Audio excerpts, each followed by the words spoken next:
पूछा है जीवन में पूजा प्रार्थना का क्या महत्व है। इस पृथ्वी पर जितने धर्म पैदा हुए हैं और दुनिया के कोने कोने में अलग अलग दिशाओं में अलग अलग स्थलों पर पैदा हुए, लेकिन सभी धर्मों ने पूजा प्रार्थना को महत्वपूर्ण स्थान दिया है। अब प्रश्न उठता है, पूजा प्रार्थना होती क्या है? पूजा प्रार्थना उपयोगी है?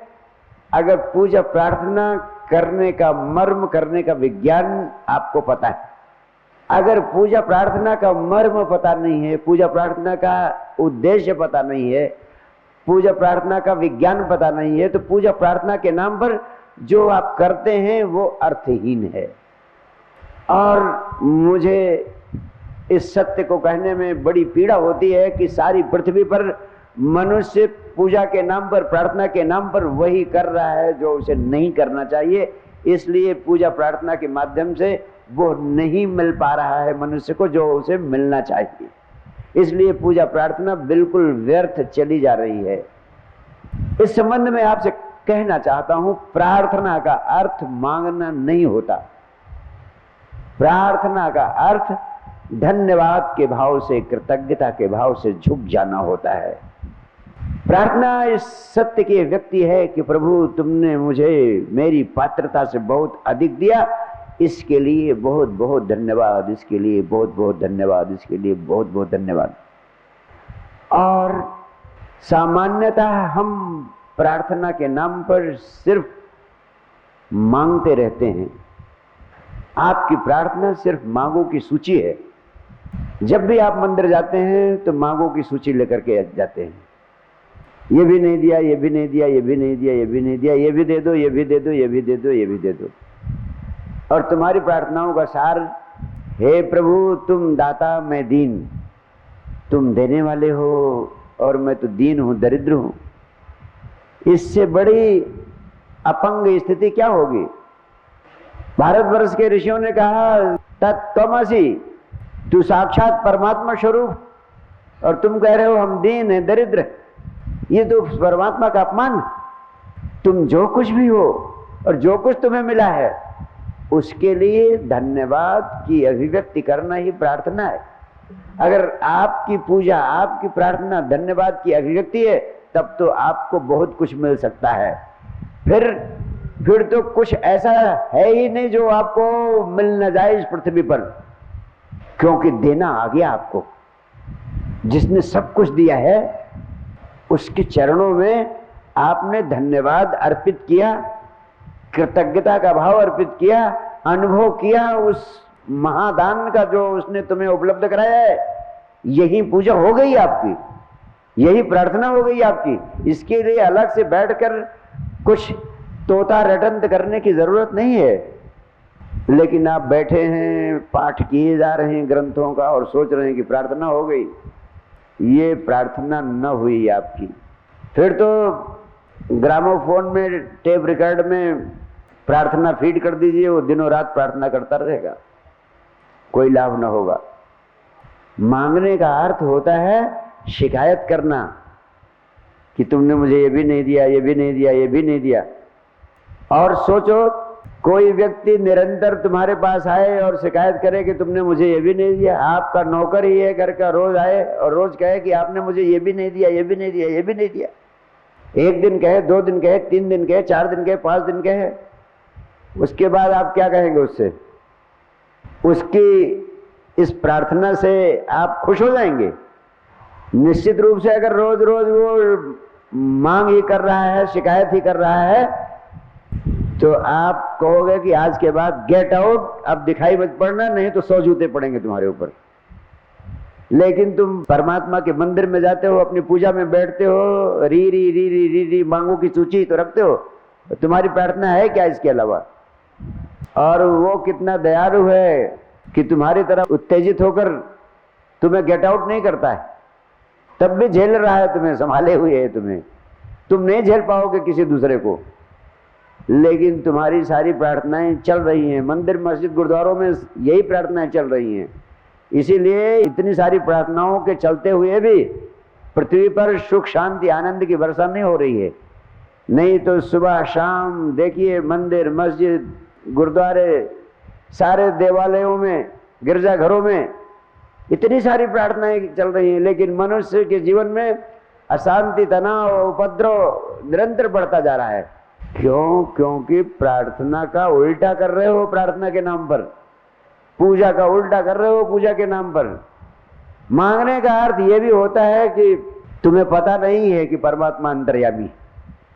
परमात्मा अगर है तो उसे पता है कि तुम क्या चाहते हो, क्या नहीं चाहते हो, उसकी रटंत लगाने की क्या जरूरत है। मांगने का अर्थ यह भी है कि जैसे तुम सलाह दे रहे हो कि प्रभु आपको पता नहीं है, आपको ये भी देना चाहिए, मुझे ये भी देना चाहिए, मुझे ये भी देना चाहिए। जब तुम मांगने के स्थान पर धन्यवाद देना शुरू कर देते हो तो एक अद्भुत घटना घटती है आपके जीवन में कि जो जो आप पाना चाहते हैं बिना कहे ही उसको मिलने की पात्रता आपके भीतर पैदा हो जाती है। जैसे आपके भीतर चाह पैदा होती है, किसी चीज को पाने की आकांक्षा पैदा होती है, उसी क्षण ब्रह्मांड के द्वारा आपकी आकांक्षा पूरी कर दी जाती है। ब्रह्मांड उसी समय आपकी इच्छा को पूरी कर देता है, उसी समय स्वीकार कर लेता है कि आपकी मांग पूरी। तुमने चाहा, उसी क्षण तुम्हारी चाह ब्रह्मांड के द्वारा, अस्तित्व के द्वारा, परमात्मा के द्वारा स्वीकृत कर दी जाती है, पूरी कर दी जाती है, लेकिन तुम्हें मिलती नहीं है, तुम्हारे पास तक नहीं पहुंच पाती है। जैसे चाह होने का मतलब तुमने एप्लीकेशन डाल दी, प्राणों में किसी चीज को पाने की चाह हुई, इसका अर्थ है कि आपने एप्लीकेशन डाल दी, एप्लीकेशन चली भी गई और संबंधित दफ्तर में आपकी एप्लीकेशन मंजूर भी कर ली गई, ग्रांट कर दी गई कि स्वीकृत किया जाता है, इसकी प्रार्थना स्वीकार की जाती है और इनकी मांग पूरी कर दी जाए। लेकिन आप तक वो आदेश पत्र जो कार्यालय से जारी हुआ वो पहुंच नहीं पाता। क्यों नहीं पहुंच पाता? जब ब्रह्मांड आपकी मांग स्वीकार कर लेता है तो आपकी चाह क्यों नहीं पूरी हो पाती? क्योंकि आप रिसीविंग मोड में नहीं होते हैं। चीज आपको दे दी जाए लेकिन उसे पाने की अवस्था में भी, उस मोड में भी आपको होना चाहिए।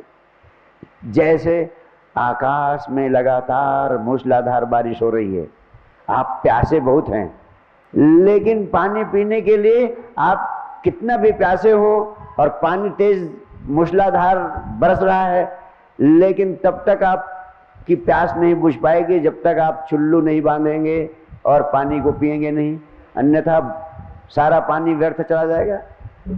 यानी जब तक आप रिसीविंग मोड में नहीं होंगे तब तक आपको प्यास बुझाने का अवसर नहीं मिलेगा। जब आपके भीतर चाह होती है, आपकी चाह पूरी कर दी जाती है, लेकिन आपको मिलती नहीं है, आप मनचाही चीज प्राप्त नहीं कर पाते हैं। क्यों? क्योंकि आप रिसीविंग मोड में नहीं होते हैं। रिसीविंग मोड होने की विधि है पूजा प्रार्थना, यानी रिसीविंग मोड में होने की विधि है धन्यवाद के भाव से भरे होना। जब आप धन्यवाद के भाव से भरे होते हैं तो सारा ब्रह्मांड सहयोगी हो जाता है आपकी चाह को पूरा करने के लिए। इस ब्रह्मांड की सारी शक्तियां सक्रिय हो जाती हैं आपकी चाह को पूरा करने के लिए। इसलिए जहां हो, जैसे हो, रास्ते में हो, कार में हो, ट्रेन में हो, बस में हो, दफ्तर में हो, जहां भी आप हो वहीं बैठे बैठे उन चीजों को याद करो जो परमात्मा ने आपको दी है। स्वस्थ शरीर है, अस्पताल में नहीं हो, पागल खाने में नहीं हो, जेल खाने में नहीं हो, क्या इतना कम है कि धन्यवाद देने के लिए? यानी धन्यवाद देने के लिए तुम्हारे पास बहुत कुछ है। वो धन्यवाद देने वाली चीजें आप प्रातःकाल सोकर उठते ही 10 चीजें लिखें जिनके लिए आप धन्यवाद देना चाहते हैं परमात्मा को। जब उन चीजों पर ध्यान जाएगा जिन्हें के लिए आप परमात्मा को धन्यवाद देना चाहते हैं तो आपके भीतर की ऊर्जा बदलेगी। धन्यवाद के भाव में, कृतज्ञता के भाव में मनचाही चीजों को पूरा करने की चमत्कारी शक्ति है और उस शक्ति का अधिक से अधिक लाभ आपको मिल सकता है सिर्फ आप धन्यवाद की अवस्था में होने का अभ्यास करें। यही सारी पूजा का, सारी प्रार्थना का सार है। अगर धन्यवाद का भाव नहीं आया, कृतज्ञता का भाव आपके 24 घंटे के जीवन में नहीं पैदा हुआ, तो आपकी सारी पूजा व्यर्थ है, सारी प्रार्थना व्यर्थ है। आपके जीवन में सच्ची प्रार्थना पैदा हो, इसके लिए हृदय से कामना करता हूँ, हृदय से आशीष देता हूँ। बहुत बहुत प्यार आपको, बहुत बहुत आशीर्वाद आपको।